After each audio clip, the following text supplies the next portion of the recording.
Today on Inside Utah Politics, a national position for a Utah lawmaker. State Senator Wayne Harper is here to discuss his election to Vice President of the National Conference of State Legislatures. And the FBI raiding a property of former President Donald Trump in Florida. How lawmakers are reacting and who likely signed off on it. Time now for Inside Utah Politics. Thanks so much for joining us. I'm Glenn Mills. It is time to go inside Utah politics. We do begin this morning with State Senator Wayne Harper, who was recently elected as Vice President of the National Conference of State Legislatures. Senator, great to have you back on the show. Thanks for joining us this morning. Thank you for inviting me again. You bet. Important position here, so let's dig into it. First, talk to us about the NCSL and what it is. Give us a little background. Thank you. National Conference of State Legislatures is the premier organization that represents the needs of all legislators plus their staff. So there are about 7,500 legislators in all of the chambers plus all the territories of the United States. And there's about 30,000 staff members. So we've got, nearly 40,000 people that this organization is responsible for. We go through and organize seminars, we have outreach, we have training sessions at NCSL, and we go through and try to help every member, regardless of their party, be successful in their legislative service. And is every state represented in this group? Every state, plus all the territories, plus we've got delegations from some 35 or 40 different countries who send their members of their parliaments or their assemblies to our annual meetings in order to get training and to interface and find out how they can serve as an elected official better as well. And you already pointed out at this point, it is a bipartisan. Definitely bipartisan. Mm-hmm. You ran for vice president of this organization. What interested you in doing that? I've been dealing with NCSL for over 2 decades. I've also attended other groups, Council of State Governments, American Legislative Exchange Conference. They're all great organizations. This one, to me, NCSL is the most bipartisan and most inclusive, where people go through and most of the times take off their party labels and say, okay, let's talk about education, transportation, child welfare, federal mandates, safety, all of those different issues, border and that, and just say, okay, where are the 80% of the things that we agree to as Americans, because we're all Americans. Let's focus on those things and then work on the things where we disagree on a partisan basis and put those to a side for right now and then deal with those later as the needs come up. So you will take on the role of vice president, and you were elected to that. You made a decision to run for that. And now you'll kind of ascend into leadership for the organization. Explain how all of that works. Yeah, it's a very competitive process. Anywhere between 4 and 10 people will go through and apply to be the vice president. And this is important to remember. The role of vice president and president, it changes every other year. So this year, we were electing Republican. Last year it was a Democrat. The year before that was Republican. Next year it's going to be a Democrat. Mm-hmm. So we always have of the 4 key officers, 2 members of one party and 2 members of the other. So I interviewed, there are 4 great other people, one from Maine, one from Montana, one from Kentucky, and myself. We all submitted our names. We went through a pre-interview process, pre-qualification. Then after that, there was a nominating committee who spent an entire day interviewing us and others in order to find out who should be the next leadership, both on the vice president plus members of our executive committee. After they did that, it came out that I was selected, which I was really pleased and humbled, knowing how much work is ahead of me for the next 4 years, because I will go from vice president, president-elect, to president in 2 years, in 2024, and then president emeritus. All that time representing Utah, as well as all the other states and territories in the country. And what will be your focus as you shift through those various leadership roles? We've got changing demographics. We've got changing budgets. We have a real issue right now with inflation, things like that. We spent a lot of time last week talking about how do we deal with inflation, how do we go through and make sure that everybody's budgets are okay. Most every state has robust budgets because of the infusion of money. In 2 years, will that be the same case? I don't know.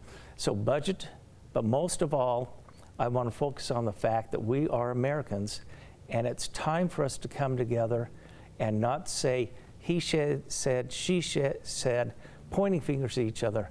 We need to work together. So that's my main focus is inclusion and acceptance and making sure that everybody has a seat at the table and has an equal voice. How will your experience here in the Utah Senate, and you were in the House as well? Yes. Right. How will your experience in the Utah legislature impact the way you serve in this position? You know, I think my service has well qualified me because I take on really tough issues, but I will go through and I'll have people who really like what I'm doing, people who don't like what I'm doing, and I'll get everybody, all the stakeholders together in a room and go through and vet the issues and say, here's what we can move forward on. Let's set aside this other stuff and work on it over the interim. My background in inclusion, in budgets, in running the floor of the Senate has prepared me to go through and really lead this organization and step up and have everybody feel like they are valued and involved. So when you come together as a group and then you go off to your various states, home states, and go to work, what impact does being together as this organization play across the country? You know, great question, Glenn. We have the opportunity to go through and debate and discuss issues, but more importantly, we create relationships and network with other legislators. And, you know, for example, like today, I was texting, calling with 2 legislators from different states who said, now, how do you handle this issue in your state? How are elections run? How do you handle this issue of transportation? Yesterday, I was dealing with somebody on child welfare. And a day before that, somebody wanted to talk about housing and homelessness. So we go through and create this great network, and I'm able to share, as do a lot of my colleagues, the Utah way and our values, and people are saying, hey, that may work for my state. Let me go through and massage it, and I'll get back with you. So we're resources to each other, and I love helping other people. And I assume that works reverse as well. Absolutely. You probably get good ideas from your colleagues in other states as well. You are known as one of the top producers in the Senate. In fact, the last time I had you on the show, I believe it was because you were the top producer, and we talked about some of the bills you passed. So when you talk about your responsibility here as a state senator, now the vice president of this national organization, you also have a job and a family. How do you balance all that? That's the exact question that my wife asked. She said, now what are you going to do? You didn't get more hours in the day, so that will go through and reduce the hours that I sleep, because my commitment is to make sure that work is taken care of. My constituents in my state Senate district are taken care of. Budget issues are done, as well as helping my colleagues around the state, around the states, and in other countries. I'm just going to do it. I know that I have to step up, and I'm just going to do it. The hard-hitting, important question, was your wife okay with that answer? Her thing was, I hope so. She's trusting me to make sure that it happens well. All right. Hey, thanks so much. Appreciate your time, and we'll follow your journey as you go through this. Thanks for being here with us. Appreciate it. You're welcome, Glenn. Thank you so much. You bet. Still to come, Democrats taking a victory lap after pushing through the Inflation Reduction Act. Our panel weighing in on what it means for Utahns. That's a little later. But first, after declaring a public health emergency, what is the Biden administration doing to address the spread of monkeypox? The latest after the break.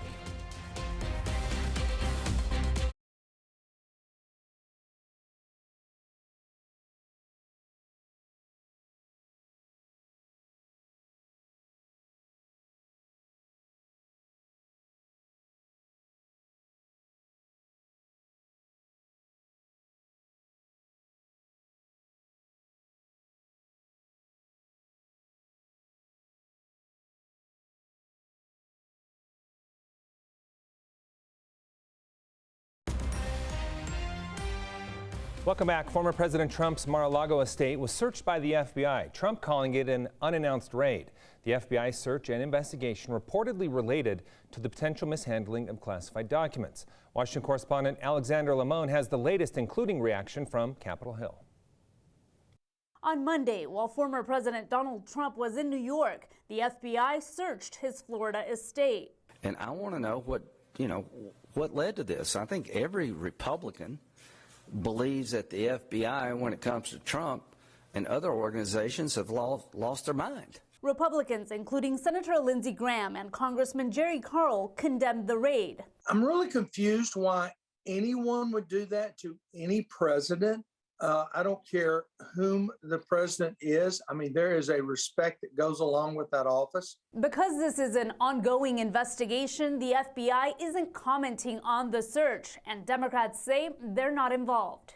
The Justice Department conducts investigations independently. The president was not briefed, was not aware of it. No one at the White House was given a heads up. Speaker of the House Nancy Pelosi told NBC's Today Show that Democrats support the rule of law. And no person is above the law, not even a former president of the United States. Nobody's above the law, but the law needs to be above politics. Congressman Carl says the raid will actually boost the former president's standing and ensure a Trump 2024 presidential bid. I mean, the FBI has fired his base up, and there will be no stopping Donald Trump.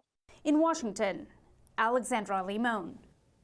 The White House officially declaring monkeypox a public health emergency. More than 7,500 cases confirmed since the spread began back in May. But the monkeypox vaccine isn't widely available just yet, leaving eligible Americans unable to get vaccinated as the virus continues to spread. Anna Warnicki in Washington with more on how the Biden administration says it plans to stretch out the limited supply of vaccine doses. The White House monkeypox response team says there are new procedures that will extend the limited supply of monkeypox vaccine. Every American should take monkeypox seriously. Health and Human Services Secretary Javier Becerra says the new guidelines allow providers to inject 1/5 of the currently authorized dose into the skin, rather than a full dose into underlying tissue. Today's action will boost and strengthen our response further. It safely accelerates and multiplies our supply of effective vaccines by up to 5-fold. That means a 1-dose vial can be used to vaccinate 5 separate individuals. The Department of Health and Human Services says they've shipped more than 620,000 doses of the monkeypox vaccine to states. But that's not enough to vaccinate the nearly 1.5 million Americans the CDC estimates are eligible. We know that some healthcare professionals and providers may not be as familiar with intradermal administration. White House monkeypox response coordinator Bob Fenton admits the new method can be challenging, but they have laid out a plan to help providers administering the injection. That's why CDC is launching a robust outreach, training, and education plan, starting today to support a transition to intradermal administration of vaccine. Fenton says their goal is to prepare providers to begin practicing this alternative approach immediately. In Washington, I'm Anna Warnicki. Coming up, skyrocketing prices putting Utah families in a crunch. What are state leaders doing to help? Our panel weighs in after the break.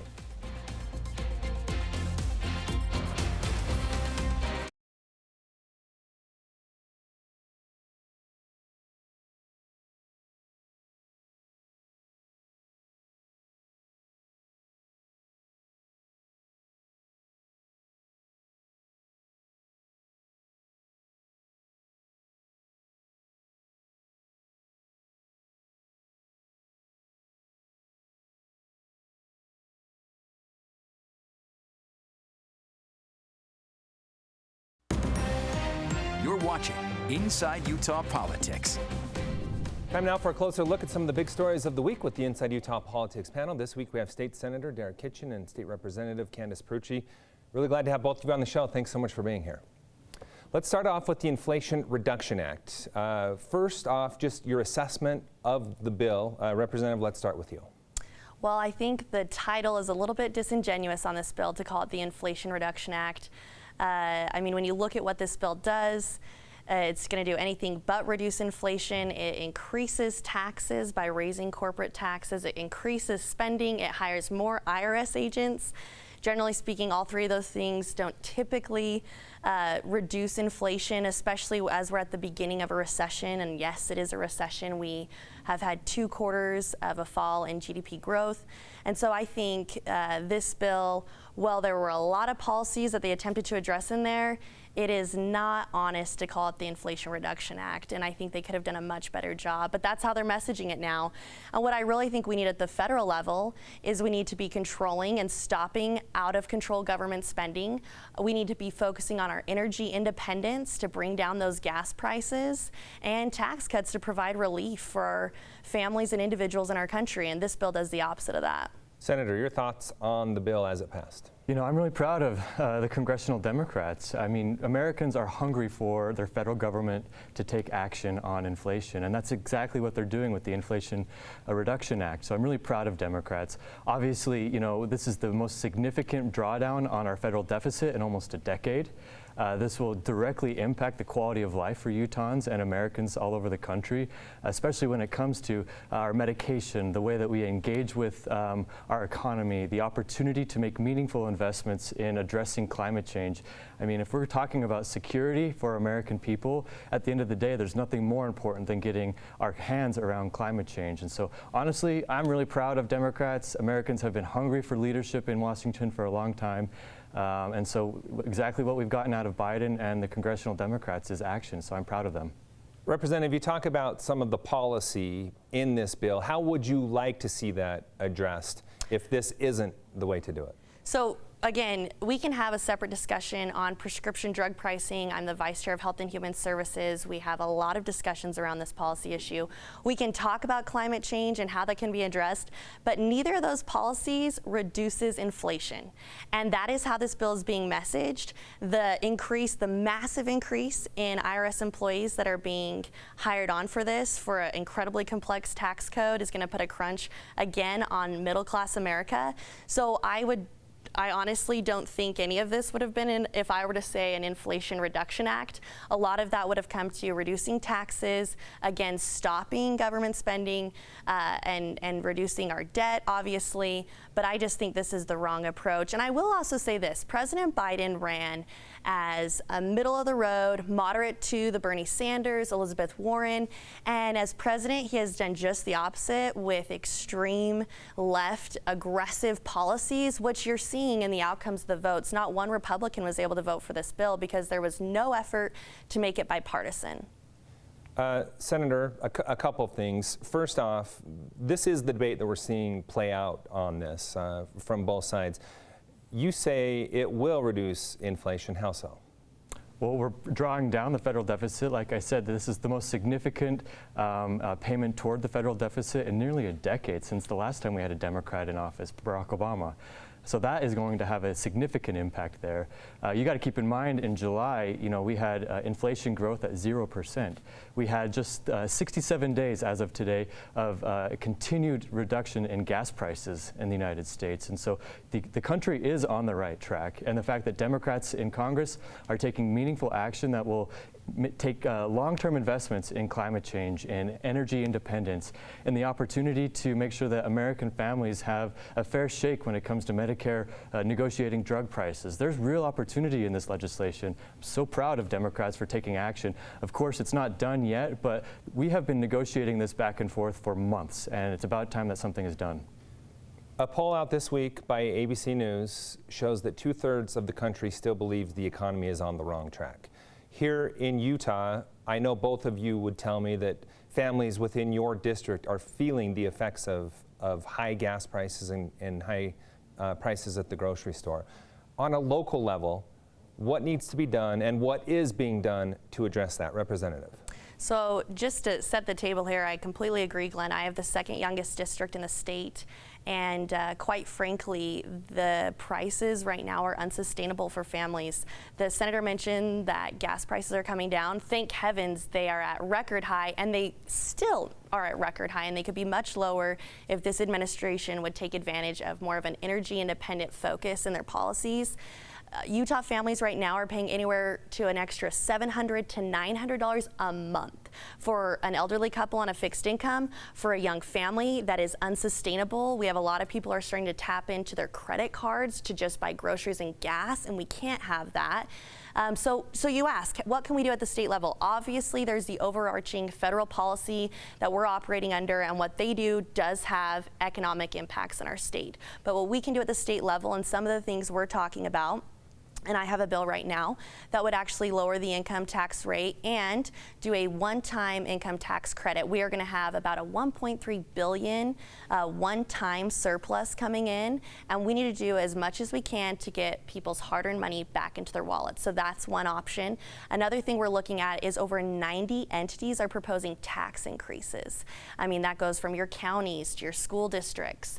And right now, tax increases on people are not an option, especially individuals who are on a fixed income who bought their home 30 years ago and now are facing having to move because of their property taxes. So another idea is a property tax deferral, what would allow a certain group of incomes who live on a fixed income and a certain income level that they would be able to defer property tax increases until they sold that property. So that's an option to provide relief. Obviously, continuing to be a great state for people to do business, for small businesses to thrive. We really just want to get government out of people's lives so they can thrive and live a fulfilling life. Yeah, make sure to sit down when you open up your property tax statement this year, if you haven't already done that. Senator, the local level, you and your colleagues, what can and needs to be done to help address this issue in our state? Well, that's right. Young people, working families, retirees, everybody is feeling the impact right now, especially of high gas prices and the increased costs at the grocery store. I would invite my Republican colleagues to join Democrats in eliminating the tax on groceries. Honestly, Utah is one of only 13 states that still has this. This directly impacts people who are living paycheck to paycheck. As a young person myself, 33 years old, a little bit older than Representative Perucci over here, we know what it's like to experience the living from paycheck to paycheck, week to week, not being able to pay childcare, not being able to pay that $200 a month increase in our rent. These are real life impacts that we are experiencing right now. And so anything the state can do, obviously eliminating that extra cost at the grocery store, I think that's critical. I think encouraging people to continue to work from home and to take mass transit. I would support, obviously making transit free in our community, not only because it would allow us to get around at a cheaper cost, but it would have a meaningful impact in our air quality. I'm really interested in the opportunity for a property tax deferral, but again, that's just a deferral. So you will still be paying that on the back end. So at the end of the day, we have a few levers here and there, but we really need to be taking action that impacts people's quality of life and their access to buy goods and services right now. And the best way to do that is to eliminate the tax on our grocery store products. Okay, we have about a minute left, so I'll give each of you 30 seconds, but I want to hit on one last topic. It was a big one during the week. An unprecedented FBI raid we saw play out at one of former President Trump's properties. Former Vice President Mike Pence saying that action undermines public confidence in our justice system. Chris Christie, a former Republican governor of New Jersey, calling it fair game. Representative, your thoughts? So obviously, I have not read the warrant, nor has the rest of America. I think it would be helpful for the Attorney General and FBI Director to disclose that information with the American public. I agree that this is unprecedented. Of course, no one is above the law, but I agree with Lindsey Graham when he said the law should be above politics, and this feels very political right now. So I think, of course, we need to continue following this and monitoring this situation. But absolutely, I think that a statement, the public deserves at least a statement with an explanation on this. Obviously, a raid on a very high-profile individual and potential candidate has a lot of different implications. All right, Senator, the final 30 seconds are yours. You know, this is certainly a development in the Trump saga that will rock the history books. I mean, obviously, you know, if the FBI is coming after you in your own home, in your residence, the FBI director that you yourself appointed, then you should be shaking in your boots, and I'm speaking about President Trump. At the end of the day, if you violate the law, if you take classified information outside of the White House when your term ends, we need to make sure as the American public that we are safe and secure and that has not fallen into the hands of foreign adversaries. And so I think that there's real concern that Trump has violated the law. And so I'm eager to see what the final story is here. Obviously, it's still developing, but this is certainly one for the history books. One we'll keep our eyes on. I really appreciate having both of you here. Excellent conversation, and appreciate your insight. Thanks for being with us. Thanks for having us, Glenn. Stay with us. We'll be right back with more Inside Utah Politics right after the break.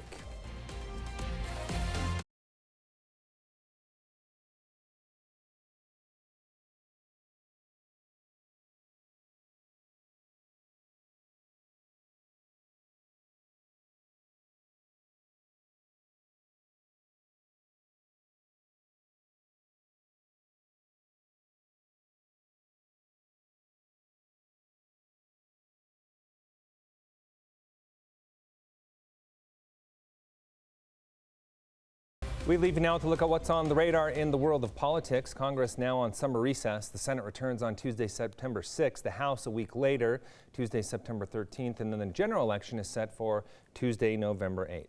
Make sure to connect with me on social media or through email. I'd like to know what you think of this show and other issues important to you. You can email me at InsideUtahPolitics@abc4.com. You can also follow me on Twitter, Facebook, and Instagram and interact there. Thanks so much for making us part of your Sunday morning. We hope to see you again next week as we go inside Utah politics.